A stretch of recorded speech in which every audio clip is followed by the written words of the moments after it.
Hello everyone, I'm Carlos Sosa. I'm the technician here at Mullen Testers.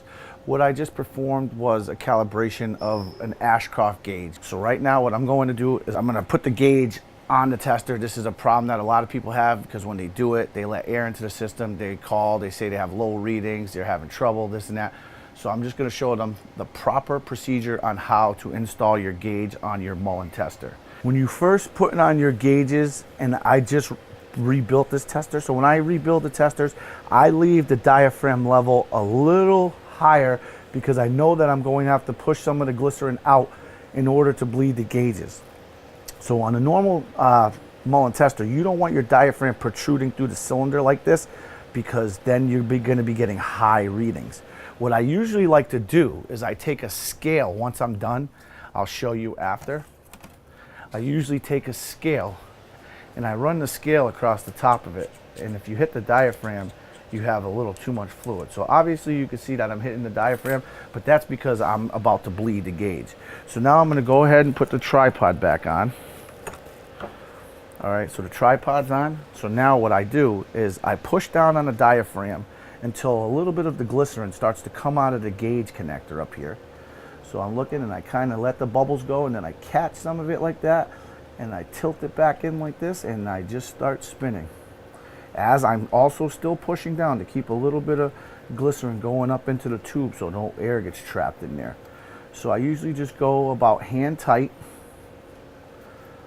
So right there, that's about hand tight, and then I usually just give it a half a turn, or if you feel, a lot of people tend to over crank their gauges. I find you don't need to do that. They're not going to leak as long as you go hand tight, and probably that's about it. That's about all you need right there. Okay, so that's about all you need. So now this gauge is on there, it's nicely zeroed out, everything looks good. So now what I'm going to do is I'm going to bleed this gauge. This size code 0 to 200. So what I'm going to do is I'm going to take a test specimen, which I usually use a piece of cardboard, some paper, anything you've got laying around the shop. My favorite thing I like to use is a scratch ticket. For some reason, they're good consistency with the cardboard. I usually take a scratch ticket, obviously a losing scratch ticket, fold it in half. I place it in the cylinder, clamp down the yoke, clamp down the tripod. Right there, you don't want to see the needle move. If the needle moves, you have too much fluid in there, which right now isn't a problem because you want a little extra fluid in there because you're going to be bleeding the gauge. So right now you want to run the gauge up to about half. Okay, so that's 100. So if you have trouble getting it to stay at half, you could flip your reverse stop latch. So I'll show you how to do that. Put it back, the needle's going to go down. You flip your reverse stop latch down. You run it up till you see about 100, and then you just stop it. Now you wait a few seconds, you let it settle, grab a rag, put a rag down there. So right now you have your cardboard or your subject in there in the cylinder under the tripod, nicely clamped down. You run the gauge up to about half its pressure, you let it set, and then you take a 3/8 wrench, you take the bleeder off, you let it bleed out for a few seconds. See how it's coming out, and then you put the bleeder back on. There was no bubbles in there because I just freshly calibrated and everything's good.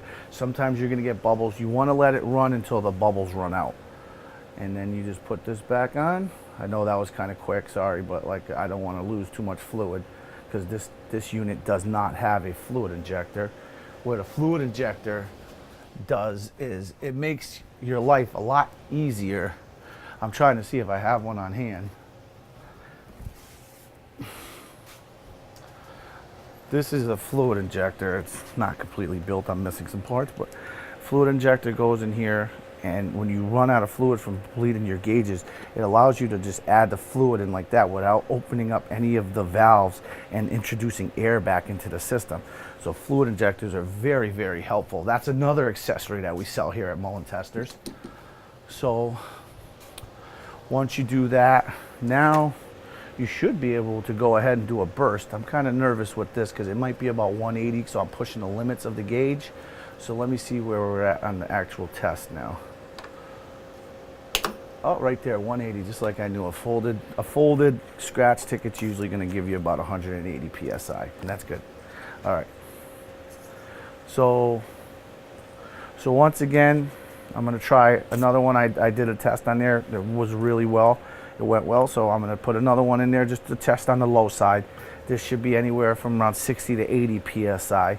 So if you want to watch the gauge right here, you can watch the gauge. You saw the test subject went in. My needle did not move. Now I'm going to push the tester to the start position to start the test. You want to make sure that the needle starts moving almost simultaneously as you put the tester into the start position.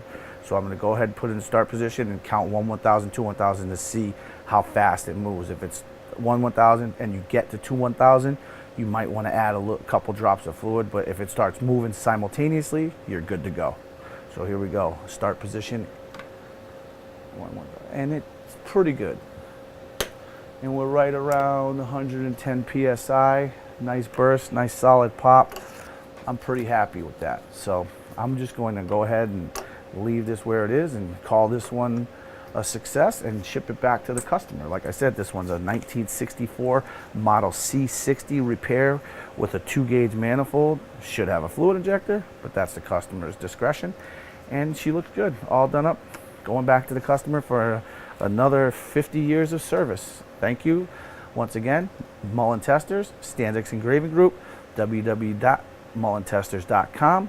Accessories, gauges, fluid injectors, 2-gauge manifolds, testers, whatever you need, go on the website, find it, put your order in, and I hope to have you as a customer here at Mullen Testers. Thank you.